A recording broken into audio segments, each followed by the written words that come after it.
کیا تیرا اسلام صرف تیری مسجد اور تیری نماز تک ہے؟ تیرے شادی بیاہ میں تیرے اسلام سے کوئی مطلب نہیں؟ میں کہتا ہوں علماء پابندی لگا دیں، جس کے گھر میں شادی میں ڈی جے بجے گا، ناچ گانا ہوگا، سارے علماء مل کر کے یہ طے کر لیں اس کے گھر میں ہم نکاح نہیں پڑھائیں گے، اس کی شادی میں ہم نہیں جائیں گے، لوگوں کے دماغ صحیح ہو جائیں گے۔ جائیں پڑھائیں، خود اپنا نکاح پڑھائیں، علماء منع کرتے ہم ایسی شادیوں میں نہیں جائیں گے۔ مجھے بتاؤ، کیا شادی کے موقع پر بے پردگی جائز ہو گئی؟ بے حیائی جائز ہو گئی؟ میں کہتا ہوں وہ لڑکی جتنی گنہگار ہے، وہ لڑکی جتنی گنہگار ہے، اس لڑکی کا جوان باپ اور اس لڑکی کی ماں، اس جوان لڑکی کا باپ اور اس لڑکی کی ماں جس نے اس کو وہ کپڑا لا کے دیا ہے اور وہ کپڑا پہنایا ہے، اور وہ کپڑا پہن کر کے اپنے شریر کا پردرشن کر کے جب وہ لڑکی شادی میں گئی ہے تو باپ بھی برابر گنہگار ہوگا، ماں بھی برابر گنہگار ہوگا۔ اللہ کے نبی فرماتے ہیں ثلاث لا ينظر اللہ عز وجل الیہم یوم القیامہ، تین لوگ ایسے ہیں کہ قیامت کے دن اللہ تعالیٰ نہ تو ان کی طرف دیکھے گا، نہ ان سے بات چیت کرے گا، نہ ان کو گناہوں سے پاک و صاف کرے گا۔ تین لوگ بڑے بد نصیب لوگ ہوں گے۔ نمبر ایک، العاق لوالدیہ، اپنے ماں باپ کو ستانے والا، اپنے ماں باپ کو تکلیف پہنچانے والا، اپنے ماں باپ سے رشتہ توڑنے والا۔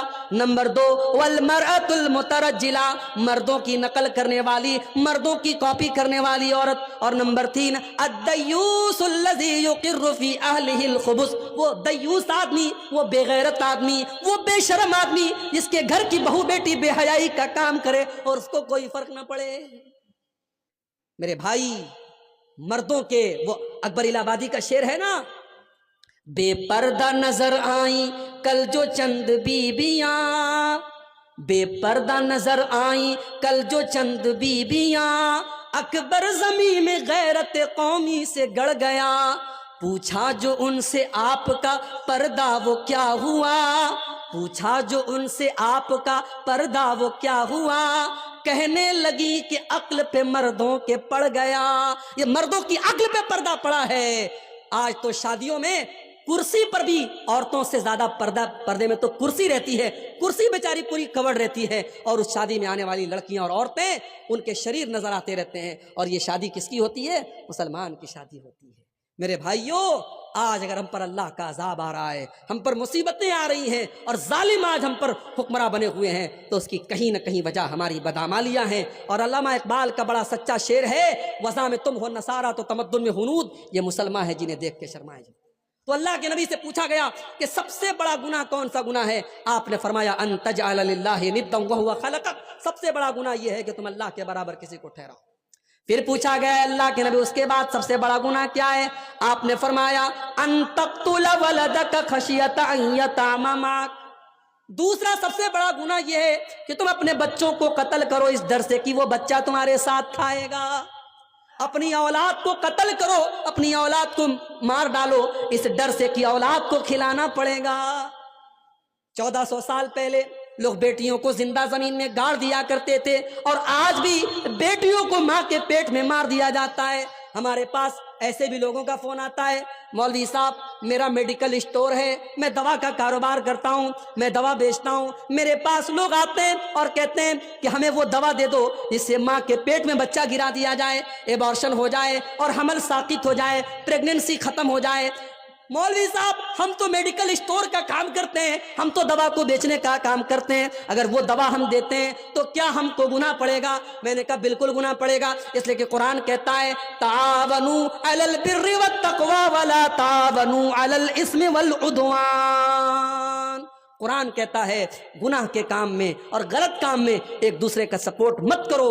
اگر آپ دوا کا کاروبار کرتے ہیں اور آپ وہ دوا بیچتے ہیں جس سے ماں کے پیٹ میں حمل ساقط ہوتا ہے، اس بچے کے قتل میں آپ بھی بھاگیدار بن جائیں گے، اس میں آپ بھی شریک ہو جائیں گے۔ میں نے کہا قطعی ایسا کام مت کیجیے اور مت بیچیے۔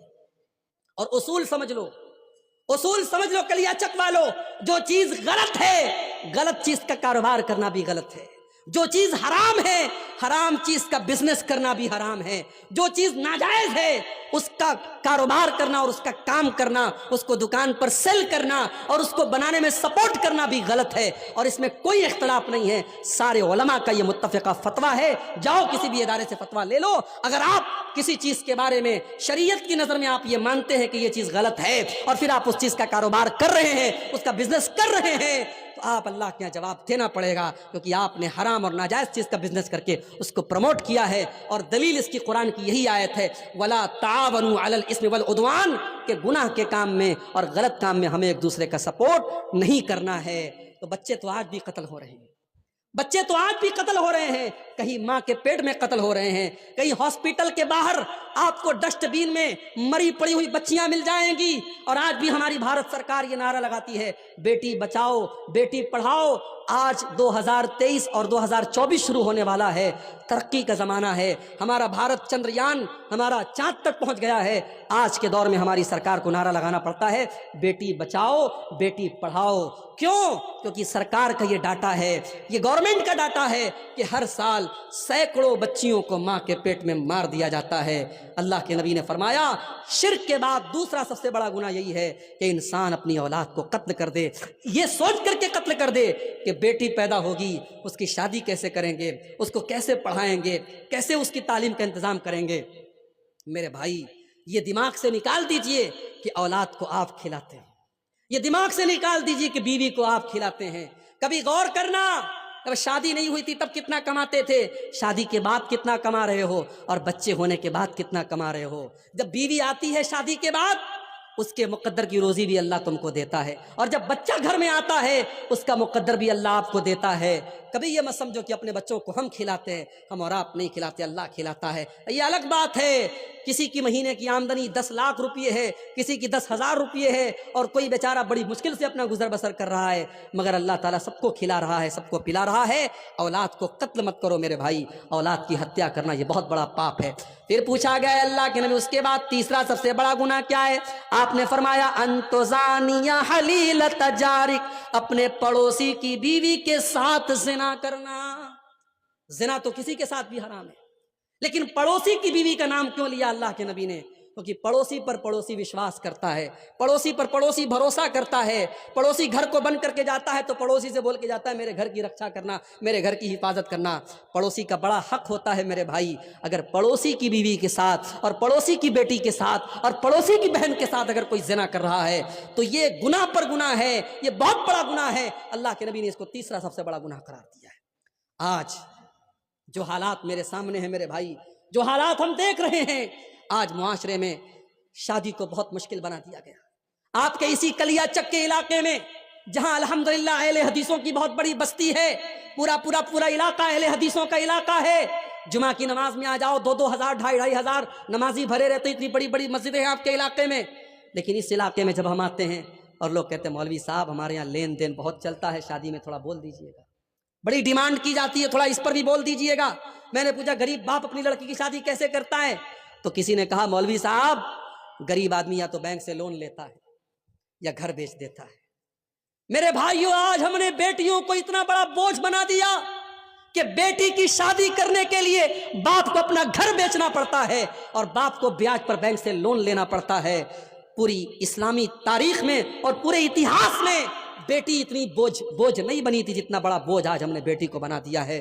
آج کتنی غریب بیٹیاں ہیں، باپ بیچارہ پریشان ہے، میری آمدنی نہیں ہے، میری کمائی نہیں ہے، بیٹی جوان ہو رہی ہے، 25 سال کی ہو رہی ہے، 30 سال کی ہو رہی ہے، بیٹی کی شادی کیسے کروں؟ آج کتنے باپ ہیں جو بیچارے وقت کے پہلے بوڑھے ہو رہے ہیں، بال ان کے سفید ہو رہے ہیں، چہرے پر جھریاں پڑ گئی ہیں، بیٹی کی جوانی نے ان کی چنتا کی لکیروں کو بڑھا دیا ہے۔ میرے بھائیو اللہ کے واسطے ہوش کے ناخن لو، اللہ کے واسطے ہوش کے ناخن لو۔ اور میں بڑے دل کے درد کے ساتھ یہ بات کہہ رہا ہوں، اہل حدیث صرف زور سے آمین بولنے کا نام نہیں ہے، صرف سینے پر ہاتھ باندھنے کا نام اہل حدیث نہیں ہے، صرف رفع یدین کرنے کا نام اہل حدیث نہیں ہے، صرف چند نماز کے طریقے میں بدلاؤ کا نام اہل حدیث نہیں ہے۔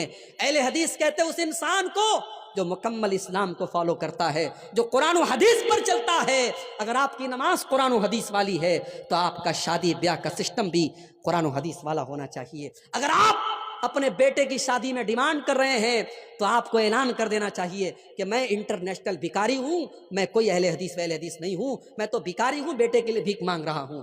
بڑے انداز سے اور بڑے اسٹائل سے آج لوگ بھیک مانگتے ہیں جہیز کے نام پر۔ میرے بھائیوں میں اپنے نوجوانوں سے کہنا چاہوں گا کہ اگر تمہیں اپنے بازوؤں پر ہمت ہے اور اپنے بازوؤں پر بھروسہ ہے تو اتنا گٹس پیدا کرو، اپنے باپ سے جا کے کہہ دو، اپنی ماں سے جا کے کہہ دو کہ میں ایک معمولی چٹائی پر لیٹ جاؤں گا مگر مجھے اپنے سسرال سے ملنے والے بیڈ کا انتظار نہیں کرنا ہے، میں گھڑے کا ٹھنڈا پانی پی لوں گا، مجھے سسرال سے ملنے والی فریج کا انتظار نہیں ہے، میری بیوی اپنے ہاتھوں سے کپڑا دھل لے گی، مجھے سسرال کی واشنگ مشین کا انتظار نہیں ہے، میں اپنے بیٹی کے باپ کو میں جہیز کے نام پر کوئی اس کے اوپر بوجھ نہیں ڈالوں گا۔ آج میرے بھائیوں ان ڈیمانڈوں کی وجہ سے بیٹی بوجھ ہو رہی ہے۔